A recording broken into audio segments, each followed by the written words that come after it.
اللہ تعالیٰ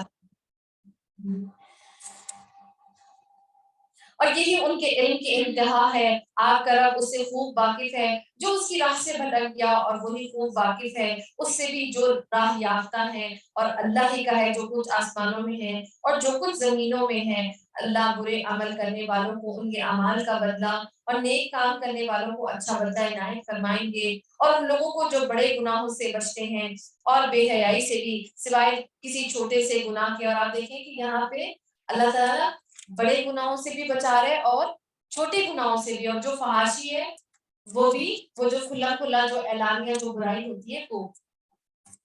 اور اسی طرح زیادہ اہل علم کہتے ہیں کہ ہر وہ گناہ کبیرہ جو جس پر جہنم کی وعید ہو تو وہ گناہ کبیرہ ہے. لیکن علماء کرام یہ بھی کہتے ہیں کہ جو چھوٹے گناہ ہیں ان پر کثرت اور دوام جو ہے وہ ان کو بھی بڑا بنا دیتی ہے. یعنی وہ بھی آپ دیکھیں کہ جس طرح ہمارے جو پیسہ ہے وہ ایک ایک روپیہ ہم جمع کرتے رہے تو لاکھوں لاکھ بن جاتے ہیں. اس طرح جو چھوٹے گناہ ہیں وہ بھی اگر ہم اس پر اصرار کرتے رہیں گے، اس کو ختم نہیں کریں گے تو وہ بھی پہاڑ کی طرح جو ہے وہ بڑا گناہ بن جائے گی. یعنی جو اس پر جو مسلسل جو کوئی. اور اسی طرح وہ نیکی اللہ کو بہت پسند ہے جو چاہے چھوٹی ہو لیکن اس پر مسلسل کی جائے. ٹھیک ہے، تو وہ نیکی اللہ کو محبوب ہے. تو ہمیں چھوٹے گناہوں سے بھی بچنا چاہیے کہ وہ بڑا گناہ نہ بن جائے. اور اسی طرح جو اللہ تعالیٰ نے جو جس پر حدیں قائم کی ہیں، جیسے زنا ہو گیا، قتل ہو گیا، شرک ہو گیا، تو یہ وہ ہیں جو.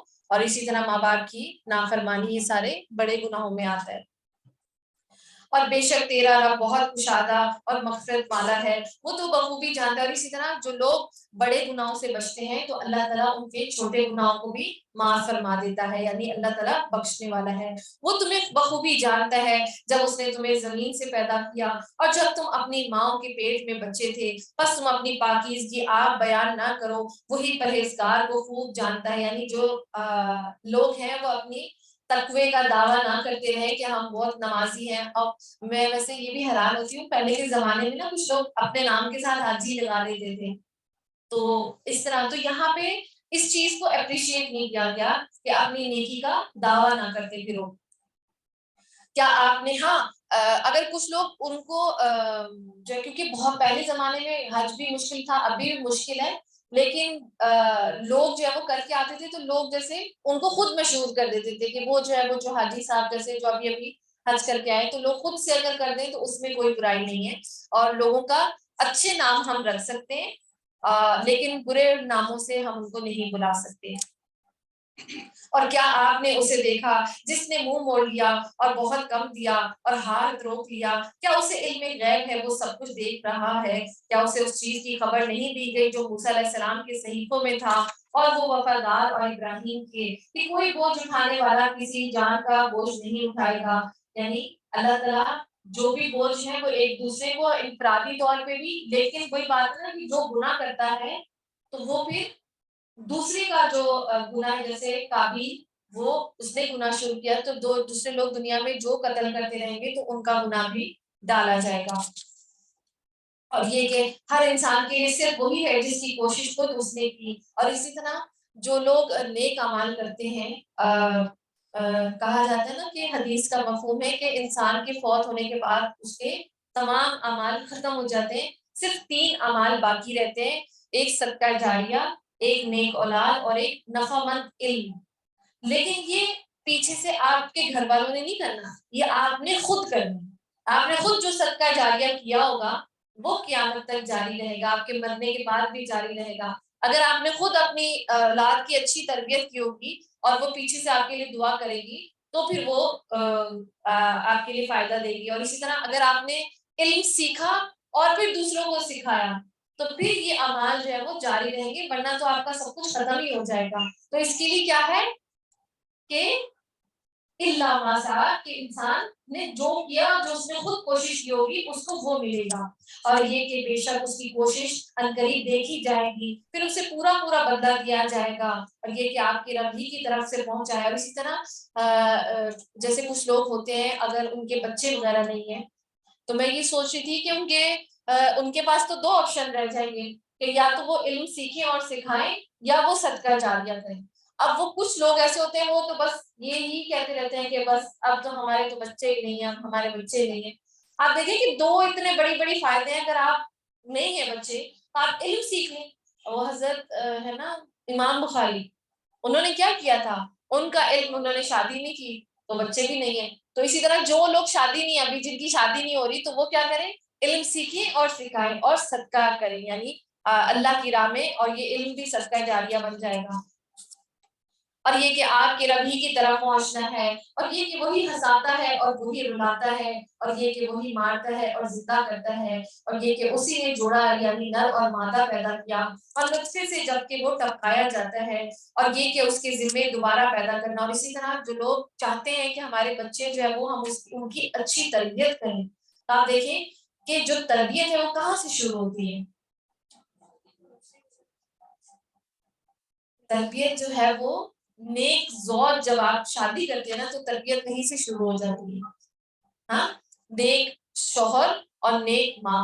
پھر اس کے بعد جب آپ کا شادی کا تعلق پیدا ہوتا ہے، یعنی وہ زوجیت جب پیدا ہوتی ہے، تو اس وقت بھی کہا جاتا ہے نا آپ دعا کریں کہ اللہ ہماری اولاد میں شیطان کا حصہ نہ رکھنا، اللہم جنبنا الشیطان. تو وہاں پہ وہ جو ہم دعا مانگتے ہیں نا، تو پھر وہ شیطان کا حصہ ختم ہو جاتا ہے، یعنی ہماری اولاد پہ نیک اور صالح بنتے ہیں. تو یہاں پہ خاص طور پہ جب وہ ٹپکایا جاتا ہے، اس وقت جو ہے نا وہ ہمیں دعا مانگنے کا بھی سکھایا، تو وہ بھی ہماری تربیت کا سب سے بڑا حصہ ہے. ٹھیک ہے. اور 6 سال بعد تو ہماری تربیت ایسے ہی ختم ہو جاتی ہے. تو یہ تو اب سائنس بھی مانتی ہے کہ جو بچے نے جو سیکھنا ہوتا ہے تو وہ 6 سال تک جو اس نے سیکھنا ہوتا ہے تو وہ سیکھتا کہاں سے ہے، آنکھوں سے سیکھتا ہے. اور کان تو اس کے ویسے ہی جو ہے نا وہ بند ہوتے ہیں. وہ جیسے کہا جاتا ہے نا کہ جو ہم بولتے ہیں وہ نہیں اتنا سنتا، جو ہم کر رہے ہوتے ہیں وہ اس کو زیادہ غور کرتا ہے. اللہ تعالیٰ ہمیں اپنے بچوں کی بھی صحیح تربیت کا جو ہے نا وہ موقع دے اور توفیق دے. اور یہ کہ وہی مالدار. اور اسی طرح سورہ کہف میں ہم نے پڑھا تھا کہ ان کے والدین نیک تھے، تو اللہ تعالیٰ نے وہ جو اولاد تھی اس کو ختم کر دیا. اور کس کی اولاد کو جو ہے نا خزانے کی حفاظت کی تھی، ان کے بھی ماں باپ نیک تھے. تو اللہ تعالیٰ یہاں پہ پھر وہ سارے آپ کے اسباب پیدا کر دیتا ہے کہ آپ کے بچوں کو پھر نیک استاد بھی مل جاتے ہیں، ان کی راہیں بھی آسان ہو جاتی ہیں. تو اللہ تعالیٰ سے ہمیں دعا بھی مانگنی چاہیے. اور اسی طرح خاص طور پہ دعائیں مانگنی چاہیے کہ اللہ تعالیٰ ہمیں نیک اور صالح اولاد عطا فرما، وہ نیکی کرنے والی ہو. اور یہ کہ وہ مالدار بناتا ہے اور سرمایہ دیتا ہے، اور یہ کہ وہ شعرا ستارے کا رب ہے، اور یہ کہ اس نے عاد اول کو ہلاک کیا اور سمود کو بھی، یعنی جو عاد اول ہے وہی یہ جو وہ ہے نا کیا کہتے ہیں ان کے جو دادا وغیرہ کا نام تھا عاد، تو انہی کی نسل سے جو ہے نا وہ آگے وہ قوم عاد چلی تھی. اور سمود کو بھی ایک کو بھی باقی نہ رکھا، اور اس سے پہلے قوم نوح کو، یقیناً وہ بڑے ظالم اور سرکش تھے، اور الٹی ہوئی بستیوں کو اسی نے اٹھا پھینکا. وہ ارم وغیرہ جو تھی نا، ہاں ارم تھی وہ. اور الٹی ہوئی بستیوں کو اس نے اٹھا پھینکا، پھر اس پر چھا گیا جو چھایا. بس اے انسان تو اپنے رب کی کس کس نعمت میں جھگڑے گا. یہ نبی ڈرانے والے ہیں پہلے ڈرانے والوں میں سے، قیامت نزدیک آ گئی ہے، اللہ کے سوا اس کا وقت معین کھول دکھانے والا اور کوئی نہیں ہے. بس کیا تم اس بات سے تعجب کرتے ہو اور ہنس رہے ہو اور روتے نہیں، بلکہ تم کھیل رہے ہو. اور اب اللہ کے سامنے سجدے کرو اور اسی کی عبادت کرو. اللہ تعالیٰ ہم سب کو اللہ کے آگے جھکنے والا اور اسی کی عبادت کرنے والا بنا دے. اور اسی طرح یہ آیت سجدہ بھی تھی، ہمیں سجدہ بھی کرنا ہے انشاءاللہ. سورہ قمر، بسم اللہ الرحمن الرحیم. اقتربت الساعة وانشق القمر وإن يروا آية يعرضوا ويقولوا سحر مستمر. اور قیامت قریب آ گئی ہے اور چاند پھٹ گیا، یہ اگر کوئی معجزہ دیکھ لیتے تو منہ پھیر لیتے ہیں اور کہہ دیتے ہیں کہ یہ پہلے سے چلا آتا ہوا جادو ہے. اور اسی طرح یہاں پہ اس کا ذکر ہے جو نبی صلی اللہ علیہ وسلم کے بار بار جو ہے نا وہ اہل مکہ مطالبہ کرتے تھے کہ آپ ہمیں کوئی معجزہ دکھائیں. تو اللہ کے نبی صلی اللہ علیہ وسلم کے لیے جو ہے نا وہ جب انہوں نے انگلی سے اشارہ کیا تھا تو چاند جو ہے وہ 2 ٹکڑے ہو گیا تھا. حتیٰ کہ لوگوں نے ہیرا کو اس کے درمیان دیکھا، یعنی اس کا ایک ٹکڑا پہاڑ کے ایک طرف اور ایک ٹکڑا دوسری طرف. اور آپ دیکھیں اب جو سائنٹسٹ ہیں جو چاند تک پہنچے ہیں تو انہوں نے دیکھا ہے کہ چاند میں نا دراڑ ہے. تو یعنی وہ صرف اس دور کے لیے نہیں تھا بلکہ قیامت تک اللہ تعالیٰ نے اس معجزے کو بھی جاری رکھا، یعنی اس کے اندر وہ جس طرح یہ کہ یہ چیز بھی ہوئی تھی، ٹھیک ہے، اور انہوں نے جھٹلایا اور اپنی خواہشات کی پیروی کی، اور یعنی بعد میں جب انہوں نے اپنی نظروں کے سامنے دیکھ لیا تو بعد میں انہوں نے کہا کہ یہ تو جادو کیا ہے۔ تو یعنی اب جو قیامت ہے وہ قریب آ گئی، اور اللہ تعالیٰ نے جو معجزے کے بعد جو ایمان نہیں لاتا تو پھر اس کے لیے عذاب ہوتا ہے، تو اب قیامت بھی قریب ہی ہے۔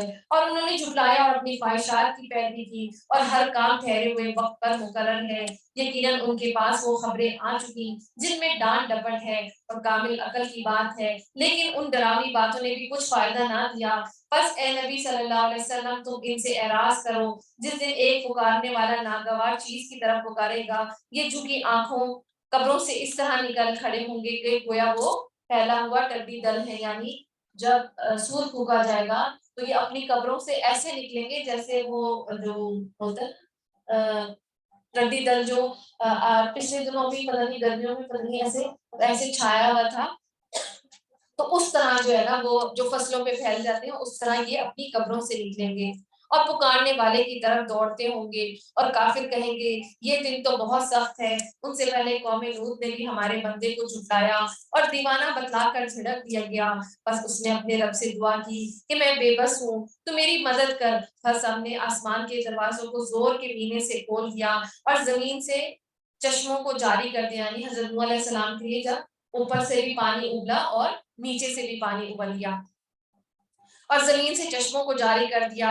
بس اس کام پر جو مقدر کیا گیا تھا پانی خوب جمع ہو گیا، اور ہم نے اسے تختوں اور کیلوں والی کشتی پر سوار کر دیا جو ہماری آنکھوں کے سامنے چل رہی تھی، اور بدلہ اس کی طرف سے جس کا کفر کیا گیا تھا، یعنی جن لوگوں نے کفر کیا اللہ تعالیٰ نے ان کو بدلہ دے دیا، اور بے شک ہم نے اس واقعے کو نشان بنا کر رکھ دیا، بس ہے کوئی نصیحت کرنے والا، اور بتاؤ میرا عذاب اور میری ڈرانے والی باتیں کیسی رہی ہیں، اور بے شک ہم نے قرآن کو سمجھنے کے لیے آسان کر دیا، وَلَقَدْ يَسَّرْنَا الْقُرْآنَ لِلذِّكْرِ فَهَلْ مِن مُدَّكِرٍ، یعنی قرآن جو ہے وہ اللہ تعالیٰ نے آسان بنا دیا ہے، تو ہے کوئی غور و فکر کرنے والا۔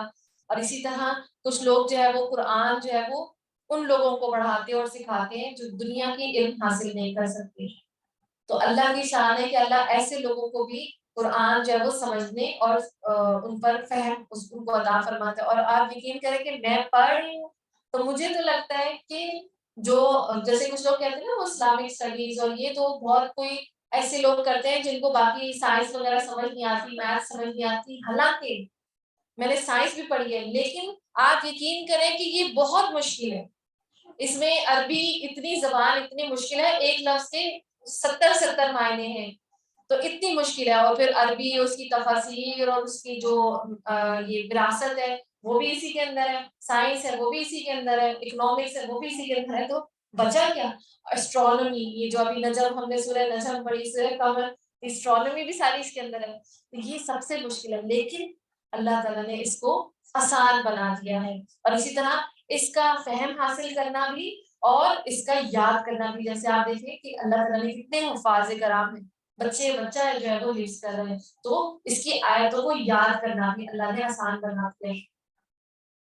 قوم عاد نے بھی جھٹلایا، بس کیسا ہوا میرا عذاب اور میری ڈرانے والی باتیں، ہم نے ان پر تیز و مسلسل چلنے والی ایک منحوس دن میں ہوا بھیجی، یعنی وہ لوگ جو ہے وہ کہتے تھے کہ یہ جو بدھ کی جو شام ہے نا وہ ہوا آئی تھی تو اس دن کو ہی وہ منحوس سمجھ لیتے تھے، حالانکہ جو دن اور زمانہ ہے وہ اللہ کے لیے ہے، اور اللہ تعالیٰ وہ حدیث کا مفہوم ہے نا کہ اللہ کہتا ہے کہ میں زمانہ میں خود ہوں اور لوگ مجھے اذیت دیتے ہیں، تو ہمیں کسی دن کو یا کسی گھڑی کو جب ہمیں کوئی تکلیف پہنچے تو اس گھڑی کو برا نہیں ہمیں سمجھنا چاہیے، اور جو لوگوں کو اٹھا اٹھا کر دے پٹکتی تھی گویا وہ جڑ سے کٹے ہوئے کھجور کے تنے ہیں، بس کیسی رہی میری سزا اور میرا ڈرانا، یقیناً یعنی وہ اتنے لمبے لمبے تھے کہ جب وہ ختم ہو گئے تو ایسے لگ رہا تھا جیسے کھجور کے تنے ہیں، اور یقیناً ہم نے قرآن کو نصیحت کے لیے آسان کر دیا، بس ہے کوئی نصیحت کرنے والا۔ آپ دیکھیں یہاں پہ تین تین دفعہ میرے خیال سے اس کا ذکر آتا ہے کہ ہم نے قرآن کو آسان بنا دیا، ہم نے قرآن، اور اسی طرح کچھ لوگ جو عمر میں بڑے ہو جاتے ہیں تو وہ کہتے ہیں ہمیں مشکل لگتا ہے، ہماری زبان سے وہ مخارج ادا نہیں ہوتے، اس کے لیے دوہرا اجر ہے کہ وہ کوشش کر رہا ہے تو جو مشکل پیش آ رہی ہے تو پھر بھی وہ کر رہا ہے، تو اس کے لیے حدیث کا مفہوم ہے کہ اس کے لیے تو دوہرے اجر ہے، یعنی ڈبل اس کو اجر ملتا ہے۔ تو جو اپنی عمر کی وجہ سے جو سمجھتے ہیں کہ ہمیں مشکل ہے، تو اللہ تعالیٰ نے آسان کر دیا، یہ عمر کا وہ بہانہ نہیں لگانا چاہیے۔ جی جی محنت کرتا ہے، اور آپ دیکھیں کہ جو صحابہ کرام ہیں وہ بھی تو اتنے بڑی بڑی عمر کے ہو گئے تھے، حضرت عمر ہے، حضرت ابوبکر صدیق ہے، اور نبی صلی اللہ علیہ وسلم تو 40 سال کے بعد ان پر وحی آئی ہے، امی بھی تھے۔ تو وہاں پہ نہیں ہم نے بھی یہ سوچنا کہ ہم اگر عمر میں بڑے ہیں تو ہمیں سمجھ نہیں آئے گا، تو اللہ تعالیٰ آسان فرما دے گا، ہماری بس اور نیت ہونی چاہیے۔ اور اسی طرح میری والدہ ہیں، وہ کہتی ہیں کہ زبان جو بڑھاپا ہوتا ہے، زبان موٹی ہو جاتی ہے، یوں ہو جاتا ہے، تو یہ کچھ بھی نہیں ہوتا۔ اور آپ کو پتہ ہے کہ دماغ میں جیسے ہم سمجھے 100% ہمارا دماغ کام کرتا ہے، تو ایون بڑھاپے کی عمر تک صرف 3% ایسا ہوتا ہے جو ختم ہوتا ہے ہمارا، اور اس کو بھی اگر ہم استعمال نہ کریں، اگر ہم استعمال کرتے رہتے ہیں اپنے جو یہ جو خلیے ہوتے ہیں، اپنا جو نیورونز ہوتے ہیں، تو وہ ان میں وہ چلتی رہتی ہے، جیسے وہ ہوتا ہے نا کہ ہم کسی چیز کو استعمال نہ کریں وہ خراب ہو جاتی ہے، تو یہ ہمارا دماغ بھی ایسے ہے، اگر ہم اس کو استعمال کرتے رہیں گے تو یہ بہتر ہو جائے گا، نہیں کریں گے تو پھر ہو سکتا ہے اس کو بھی زنگ لگ جائے۔ تو یہاں پہ اللہ تعالیٰ نے بہت آسانیاں فرما دی ہیں۔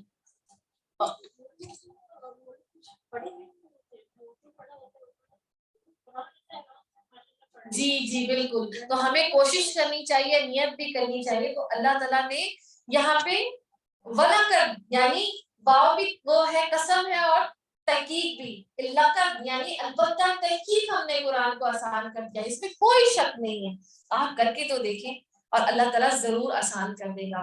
اور قوم سمود نے ڈرانے والوں کو جھٹلایا اور کہنے لگے کیا اپنے میں سے ایک شخص کی ہم فرما برداری کرنے لگے، تب تو ہم یقیناً غلطی اور دیوانگی میں پڑے ہوں گے، یعنی کہ ایک انسان ہے جو ہمیں نبوت کا دعویٰ کرتا ہے، تو ہم کیا اس کی پیروی کریں؟ اور کیا ہمارے سب کے درمیان صرف اسی پر وحی اتاری گئی؟ نہیں، بلکہ وہ جھوٹا اور شیخی خور ہے۔ اب سب جان لیں گے کہ کل کو کون جھوٹا اور شیخی خور تھا، بے شک ہم ان کی آزمائش کے لیے اونٹنی بھیجیں گے، بس اے سوالے تو ان کا منتظر رہ اور صبر کر، یعنی جب دنیا میں آپ کو دین پر خاص طور پہ تکلیفیں آتی ہیں تو ہمیں اس کے لیے صبر کرنا چاہیے، جیسے نبیوں کو بھی اللہ تعالیٰ نے صبر کی تلقین کی۔ اور ہاں انہیں خبر کر دے کہ پانی ان میں تقسیم شدہ ہے، ہر ایک اپنی باری میں حاضر ہوگا، یعنی جو اونٹنی ہے اس نے ایک دن پانی پینا تھا۔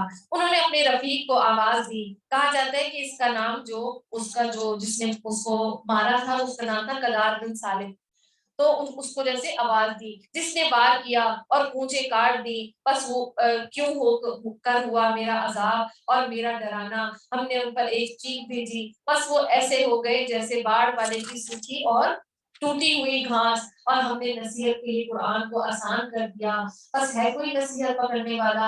اور قوم لوط نے بھی ڈرانے والوں کی تکذیب کی، بے شک ہم نے ان پر پتھر برسانے والی ہوا بھیجی، سوائے آل لوط کے ہم نے انہیں سحر کے وقت نجات دے دی، یعنی جو سحری کا جو وقت ہے، اور اپنے احسان سے ہر شکر گزار کو ہم اس طرح بدلہ دیتے ہیں، یقیناً لوط نے انہیں ہماری پکڑ سے ڈرایا، لیکن انہوں نے ڈرانے میں شک کیا، اور اس لوط کو اس کے مہمانوں کے بارے میں پھسلایا، ہم نے ان کی آنکھیں اندھی کر دی۔ کہا جاتا ہے کہ وہ جو لوگ تھے وہ فرشتے جو ہے نا ان کے لیے آزمائش کے طور پر آئے اور بہت خوبصورت مردوں کی شکل میں آئے، تو جو لوگ تھے قوم وہ پہلے ہی لواطت میں پڑی ہوئی تھی، تو انہوں نے ان کو بھی حاصل کرنا چاہا کہ یہ فرشتے ہمیں دے دو، تو اللہ تعالیٰ نے ان کو اندھا کر دیا تھا، یعنی وہ اندھے ہو گئے تھے،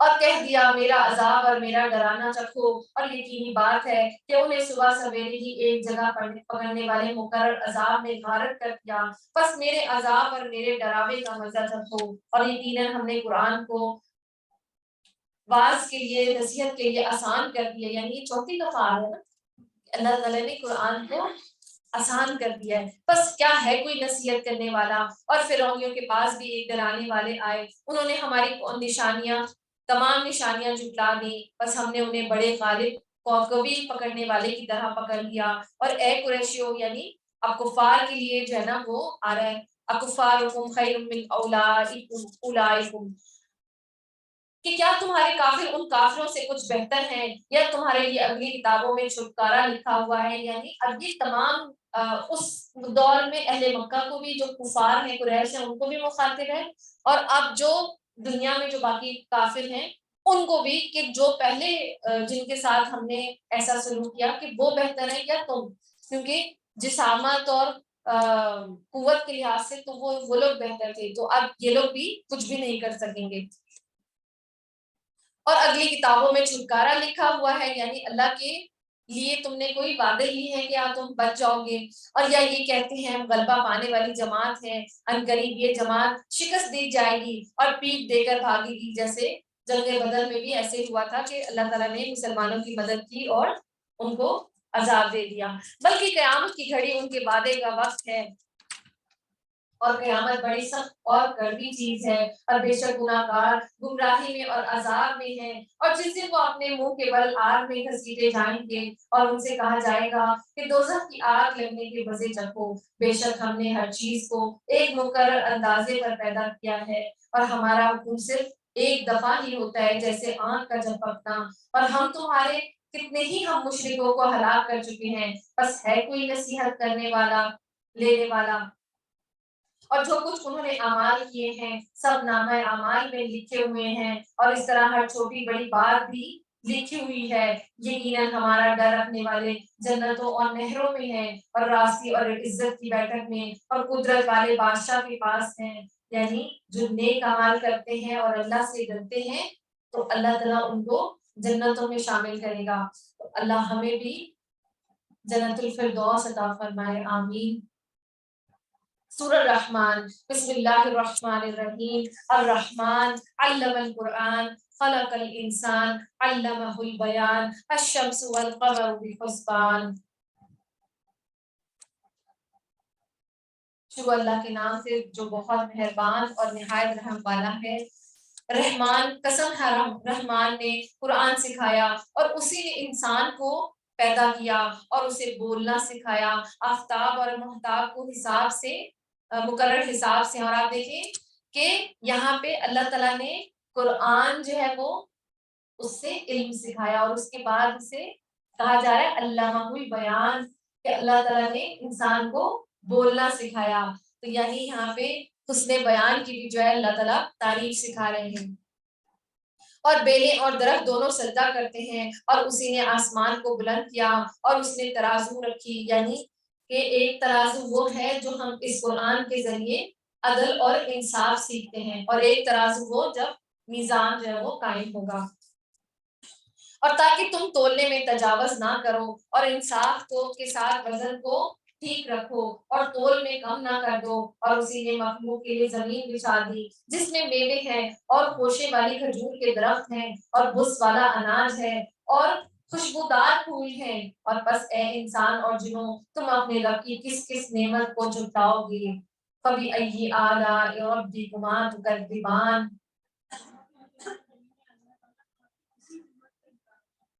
جی میں وہی سوچ رہی تھی کہ میں یہ آیت پڑھی ہے تو میں سوچ رہی تھی کہ کون اس آیت کا جو ہے وہ جواب دیتا ہے. اللہ تعالیٰ آپ کے علم اور عمل میں برکت عطا فرمائے. وہ حدیث میں آتا ہے نا کہ نبی صلی اللہ علیہ وسلم نے جب صحابہ کرام کو یہ آیتیں جب تلاوت کی تو انہوں نے خاموشی اختیار کی.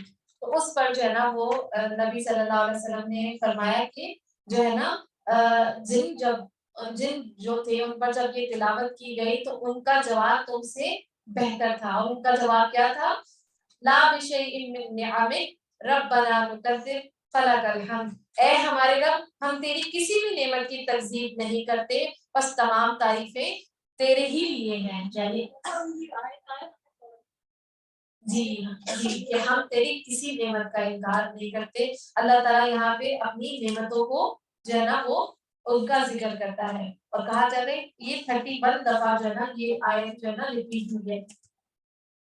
تو اگر ہمیں عربی یاد نہیں ہے تو ہم اردو میں بھی کہہ سکتے ہیں. اور اسی طرح کچھ لوگ جو ہے وہ قرآن میں صرف سورہ رحمان جو ہے نا وہ چلاتے ہیں, یعنی تلاوت سنتے ہیں اور سورہ رحمان سے بہت محبت کرتے ہیں, لیکن ہمیں پورا قرآن جو ہے نا وہ اسی طرح وہ سورتوں کی فضیلت بھی آتی ہے نا کہ نبی صلی اللہ علیہ وسلم سورہ ملک پڑھتے تھے, اسی طرح سورہ طہار پڑھتے تھے. تو اس طرح قرآن کا ہر حصہ جو ہے نا وہ کرنا چاہیے. اب جو ہے قرآن جو ہے وہ کیا ہے؟ سورہ رحمان. تو آپ لوگوں کو ہم سب کو سورہ رحمان سے بھی محبت کرنی ہے، لیکن پورا قرآن بھی. اسی طرح کہا جاتا ہے نا کچھ لوگ اس میں آتا ہے کہ قرآن کے کچھ حصے کو لے لیا، حدیث یہ قرآن کی آیتیں ہیں کچھ کو چھوڑ دیا. تو یہ وہی بات ہے کہ کچھ اور جو صورتیں ہیں ان کو ہم پسند کرتے ہیں، اچھی بھی لگتی ہیں اور سننے میں بھی اچھی لگتی ہیں.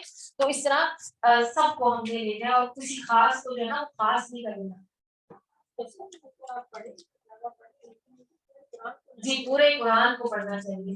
اور اسی نے مخلوق کے لیے زمین بچھا دی جس میں میوے ہیں اور خوشے والی کھجور کے درخت ہیں اور بھس والا اناج ہے اور خوشبودار پھول ہیں. اور اسی طرح اکثر میں نے دیکھا ہے کہ کچھ لوگوں کو کہا جائے نا کہ قرآن کی چلو تلاوت لگا دو، بس سورۃ رحمان لگا دیتے ہیں. اور اگر کہا جائے کہ کوئی تلاوت کر دو تو وہ سورہ رحمان. ٹھیک ہے، لیکن یہ نہیں ہے کہ آپ جو ہے وہ قرآن کی باقی صورتوں کو چھوڑتے ہیں. ٹھیک ہے، کیونکہ وہ سورہ بقرہ ہے وہ بہت بڑی ہے تو اس سے بھی لوگ تھوڑا ہچکچاتے ہیں. تو یہاں پہ ہر صورت سے محبت رکھنی ہے اور ہر صورت کو سننا ہے اور سمجھنا ہے. اور اسی طرح جو فضیلتیں ہیں وہ سمجھنے کے اعتبار سے بھی ہیں، کیونکہ عرب کے لوگ جو عربی تھے وہ سمجھتے تھے. اب ہم لوگ جو ہے وہ صرف تلاوت کرتے ہیں، ہم سمجھتے ہی نہیں ہیں. تو یہاں پہ اس کے مفہوم کو بھی ہم نے سمجھنا ہے، کیونکہ سورہ ملک میں آتا ہے نا کہ ہم نے کس کو لیے پیدا کیا، موت اور زندگی کو کہ تمہیں آزمائیں. تو ان چیزوں کو ہم نے یاد رکھنا ہے. اور اسی طرح سورہ بقرہ جس گھر میں پڑھی جاتی ہے تو اس گھر سے شیطان دور ہو جاتا ہے. تو تمام احکامات جو ہے وہ سورہ بقرہ میں ہے. تو جس کو سمجھ ہی نہیں آ رہی تو بے شک وہ تلاوت اگر لگا دے تو اس سے وہ کیا فائدہ حاصل کرے گا. اللہ تعالیٰ ہم سب کو قرآن پر غور و فکر کرنے اور اس کی آیتوں کا فہم حاصل کرنے اور عمل کرنے والا بنا دے. اور اس نے انسان کو ایسی آواز دینے والی مٹی سے پیدا کیا جو ٹھیکری کی طرح ہے، اور جنات کو آگ کے شعلے سے پیدا کیا. بس تم اپنے رب کی کس کس نعمت کو جھٹلاؤ گے؟ وہ رب ہے دونوں مشرقوں اور دونوں مغربوں کا. اور اے جنوں انسانوں تم اپنے رب کی کس کس نعمت کو جھٹلاؤ گے؟ اور اس نے دو دریا جاری کر دیے جو ایک دوسرے سے مل جاتے ہیں، ان دونوں میں ایک آڑ ہے اور اس سے بڑھ نہیں سکتے. بس اپنے پروردگار کی کون کون سی نعمتوں کو جھٹلاؤ گے؟ اور ان دونوں میں سے موتی اور مونگے برآمد ہوتے ہیں. اور پھر تم اپنے رب کی کس کس نعمت کو جھٹلاؤ گے؟ اور آپ دیکھیں کہ اللہ تعالیٰ نے کتنی نعمتوں کا ذکر کیا. ہم تو یہ تو وہ نعمتیں ہیں جو اللہ تعالیٰ بتا رہے ہیں. تو ایسی دنیا میں بہت ساری نعمتیں جن کا تو ہم شمار ہی نہیں کر سکتے. اور اللہ ہی کی ملکیت میں ہے وہ جہاز جو سمندر میں پہاڑ کی طرح کھڑے ہوئے چل پھر رہی ہیں. بس اے انسانوں اور جنوں تم اپنے رب کی کس کس نعمت کو جھٹلاؤ گے؟ اور زمین پر جو ہے سب فنا ہونے والے ہیں، صرف تیرے رب کی ذات جو عظمت اور عزت والی ہے باقی رہ جائے گی. یعنی تمام جو مخلوق ہے وہ ختم ہو جائے گی اور صرف اللہ کی ذات جو ہے وہ باقی رہنے والی ہے. پھر تم اپنے رب کی کس کس نعمت کو جھٹلاؤ گے؟ سب آسمان اور زمین والے اسی سے مانگتے ہیں، ہر روز وہ ایک شان میں ہے. اور اسی طرح کہا جاتا ہے کہ اللہ تعالیٰ جو ہے وہ، آپ یقین کریں اس سے بس میں ایک چھوٹی سی مثال دوں گی کہ آسمان کو نا میں بہت غور کرتی ہوں. اور پہلے زمانے میں جیسے ڈرائنگ وغیرہ بچپن میں کرتی تھی تو میں نے یہ دیکھا کہ آسمان جو ہے نا میں بہت غور کرتی تھی، جا کے دیکھتی تھی آسمان کو. تو کبھی بھی ایسا نہیں ہوا کہ جیسے میں نے ابھی دیکھا ہے نا تھوڑی دیر بعد بھی ویسے ہی وہ ریپیٹ نہیں ہوا. جیسے آپ کو جو لوگ پکچر کھینچتے ہیں جو تصویر کو سمجھتے ہیں تو اور پھر یہ کہ اس میں نا لکیریں نہیں تھی. یعنی جب رنگ ایک دوسرے میں داخل ہوتا ہے تو یہ جو میک اپ آرٹسٹ ہیں وہ سمجھتے ہیں کہ جتنا بلینڈ کرتے ہیں نا اس چیز کو اتنی وہ اچھی لگتی ہے. تو جب بھی آسمان میں جو رنگ ہے پنک ہے اس کے ساتھ پرپل مکس ہو رہا ہے تو اس میں اتنا امتزاج تھا کہ کیا ہی وہ خوبصورتی ہو.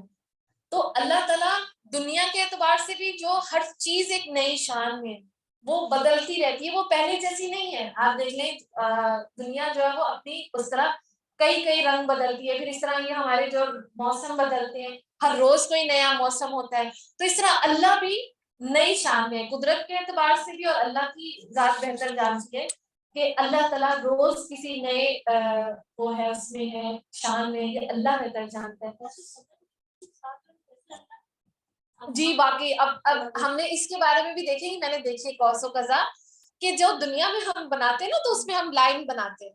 لیکن جب اصل میں قوس و قزح کو دیکھیں تو وہ لائنیں نظر نہیں آتی، وہ آپس میں ایک دوسرے میں مرج ہوئی ہوتی ہے.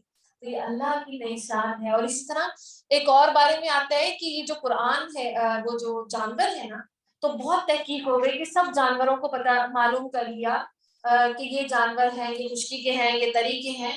تو کچھ سائنٹسٹ ہیں جیسے وہ ریسرچ کرتے ہیں، تو اللہ تعالیٰ جو لوگ سب کچھ حاصل کر چکے ہیں دنیا میں، لیکن اللہ تعالیٰ پھر کوئی نئی جانور پیدا کر دیتا ہے، نئے کیڑے مکوڑے پیدا کر دیتا ہے، تو وہ جس کے بارے میں لوگ یہ کہتے ہیں یہ تو ہمیں نہیں پتا، یہ ایک نئی مخلوق ہے. یعنی اس اعتبار سے بھی کہ ہر چیز جو ہے وہ معلوم ہو جانے کے باوجود ہمیں بہت کچھ نہیں پتا. تو یہ اللہ کی شان ہے کہ وہ کس جو ہے نا اس میں ہوگا. اور اسی طرح جب قیامت میں جب ہم جنت میں اللہ کو دیدار کریں گے تو اللہ جو ہے وہ اتنا خوبصورت نظر آئے گا، اس کو دیکھ کر ہم خوبصورت ہو جائیں گے. پھر جب ہم اپنے گھروں میں جائیں گے تو ہمارے بیویاں وغیرہ وہ دیکھیں کہ آپ تو بہت خوبصورت ہو گئے، تو وہ ہم کہیں گے کہ ہم اللہ کا دیدار کر کے آئے ہیں، تو پھر وہ ان کو دیکھ کر بھی خوبصورت ہو جائیں گے. تو یہ اللہ تعالیٰ کی ذات ہے کہ اس کی جو شان ہے وہ اسی کے لائق ہے، اس کو ہم سمجھ نہیں سکتے. اللہ تعالیٰ ہمیں اپنی معرفت عطا فرمائے. تو یہ تو وہ بات ہے کہ میں آسمان کا ذکر کر رہی تھی کہ ایک سیکنڈ کی بھی چیز بدلتی وہ دوبارہ ریپیٹ نہیں، کبھی بھی نہیں، ایسا کوئی واقعہ نہیں ہوا. تو آپ صرف آسمان ہی نہیں، دنیا کو دیکھ لیں، زمین کو دیکھ لیں، سمندروں کو دیکھ لیں، وہ بھی ایک نئی شان میں ہے. الحمدللہ. ایسے لگ رہا ہے کہ بس دل میں قرار آ گیا ہے، تو بس ایسا لگ رہا ہے کہ بس یہی پہ جو ہے نا وہ اسی چیز کو ہم ڈسکس کرتے جائیں کہ اللہ. اور مومن کی بھی شان ہوتی ہے نا، ہر آنے والا دن اس کے پچھلے دن سے بہتر ہوتا ہے، اس کا ایمان بڑھتا ہے، اس کی تقوی میں اضافہ ہوتا ہے. تو مومن کی بھی شان ہوتی ہے. مومن کی تو کتنی حرمتیں ہیں کہ مال بھی، جان بھی، اور اس کی عزت بھی. تو وہ جو اللہ ہے جو تو ہے ہی شان کے لائق، جو ہے ہی شان والا، تو یہ تو اللہ بہتر جانتا ہے. اللہ تعالیٰ ہم سب کو اپنی معرفت عطا فرمائے، آمین. اور پھر تم اپنے رب کی کس کس نعمت کو جھٹلاؤ گے، اے جنوں اور انسانوں کے گروہ، ہم جلد ہی تمہارے لیے فارغ ہوں گے. اور یہاں پہ اللہ تعالیٰ جو ہے وہ اس طرح تو ہر طریقے سے فارغ ہی ہے، ہر چیز کو دیکھ رہا ہے. لیکن جیسے کہتے ہیں نا، ماں بھی کہتی ہے کہ ٹھہر جاؤ میں ابھی آتی ہوں، تو وہ اس کو ڈراوا دینے کے لیے کہ ہم آ جاتے ہیں تمہارے پاس.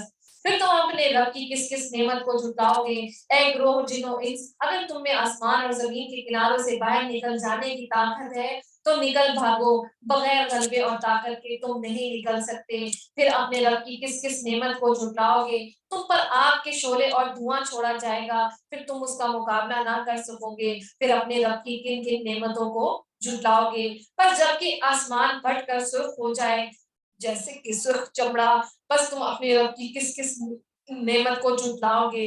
اور اس دن کسی انسان اور کسی جن سے اس کے گناہوں کی پرستش نہ کی پرستش نہ کی جائے گی، یعنی پوچھا نہ جائے گا. بس تم اپنے رب کی کس کس نعمت کو جھٹلاؤ گے، اور گناہگار صرف یہی سے پہچان لیں گے، اور ان کی پیشانی کے بال اور قدم پکڑ لیے جائیں گے. بس تم اپنے رب کی کس کس نعمت کو جھٹلاؤ گے. اور یہ ہے وہ جہنم جسے مجرم جھوٹا جانتے ہیں، اور اس کے اور کھولتے ہوئے گرم پانی کے درمیان چکر کھائیں گے. بس تم اپنے رب کی کس کس نعمت کو جھٹلاؤ گے. اور اس شخص کے لیے جو اپنے رب کے سامنے کھڑا ہونے سے ڈرا، تو دو جنتیں ہیں، یعنی جو اللہ سے ڈرتا ہے، تقوی اختیار کرتا ہے، تو اس کے لیے دو جنتیں ہیں. اور اسی طرح حدیث میں آتے ہیں دو باغ چاندی کے ہیں جن میں برتن اور جو کچھ ان میں ہے سب چاندی کے ہوں گے، اور دو باغ سونے کے ہیں اور ان کے برتن اور جو کچھ ان میں ہے سب سونے کے ہوں گے. اللہ تعالیٰ ہمیں بھی یہ جنتیں عطا فرمائے، آمین.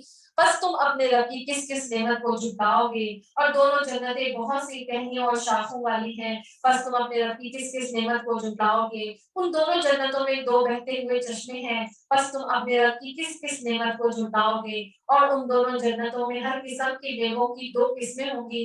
بس تم اپنے رب کی کس کس نعمت کو جھٹلاؤ گے، اور جنتی ایسے فرشوں پر تکیے لگائے ہوئے ہوں گے جن کے استر دبیز ریشم کے ہوں گے، اور ان دونوں جنتوں کے میوے بالکل قریب ہوں گے، پر یعنی ان کو ہم پکڑ سکیں گے آسانی سے.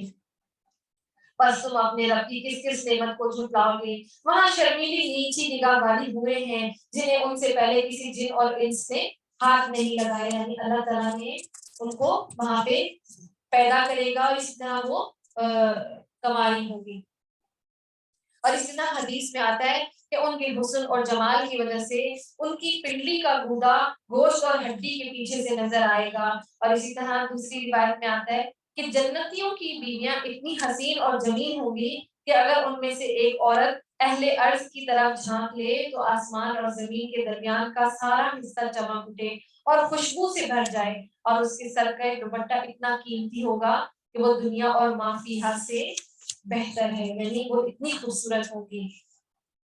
اللہ تعالیٰ ہمیں ان حوروں کا سردار بنا دے، آمین۔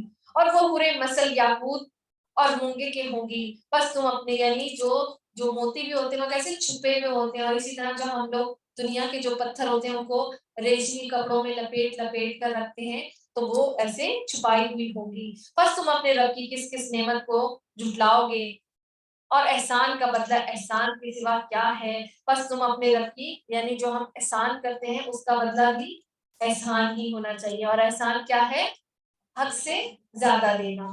بس تم اپنے، اور اسی طرح جو دیکھتا ہے نا اپنے رب کو، کہ تم یہ حضرت جبریل کی حدیث کا مفہوم ہے کہ تم، احسان یہ ہے کہ تم اپنے رب کو دیکھ رہے ہو، اور اگر یہ نہیں سمجھ سکتے تو رب تو تمہیں دیکھ ہی رہا ہے، یہ احسان ہے۔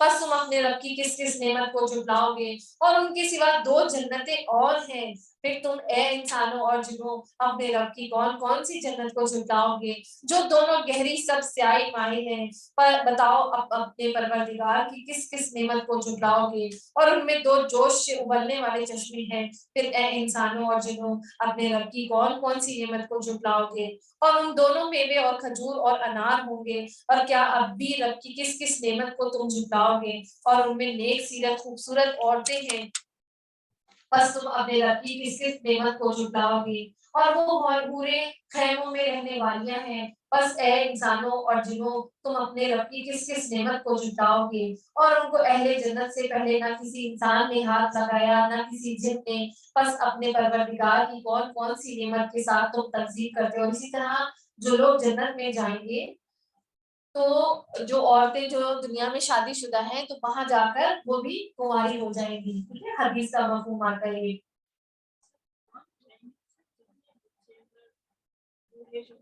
جی جی جی، کہا جاتا ہے کہ وہ 33 سال کی جو عمر ہے، وہ حدیث کا مفہوم ہے کہ 33 سال کی جو عمر ہے نا، وہ سب جو چھوٹے بچے ہیں وہ بھی بڑے جوان ہو جائیں گے، اور جو بوڑھے ہیں وہ بھی جوان ہو جائیں گے۔ اور اسی طرح جو حدیث میں آتا ہے جنت میں موتیوں کے خیمے ہوں گے اور ان کا عرض 60 میل ہوگا، اس کے ہر کونے میں جنت کے جنتی کے اہل ہوں گے جس کو دوسرے کونے والے نہیں دیکھ سکیں گے، اور مومن اس میں گھومے گا۔ اللہ تعالیٰ ہم سب کو ان جنتوں میں داخل فرما دے، آمین۔ اور آپ نے ابھی کیا کہا تھا؟ ہاں جی جی، وہ ایک عورت آئی تھی نا نبی صلی اللہ علیہ وسلم کے پاس، وہ بوڑھی سی تھی، تو انہوں نے کہا کہ جنت میں کوئی بوڑھا نہیں جائے گا، تو اس پہ وہ آتا ہے کہ جنت میں تمام جو ہیں وہ جوان ہو جائیں گے۔ جی کیونکہ نبی صلی اللہ علیہ وسلم مذاق میں بھی جھوٹ نہیں بولتے، سچ ہی بولتے تھے۔ اور اسی طرح جو اللہ تعالیٰ دنیا کی جو آزمائشیں اس پر صبر کرتا ہے، اس میں آتا ہے نا ایک وہ تھی مرغی جس کو دورہ پڑتا تھا، تو اس کے لیے بھی اللہ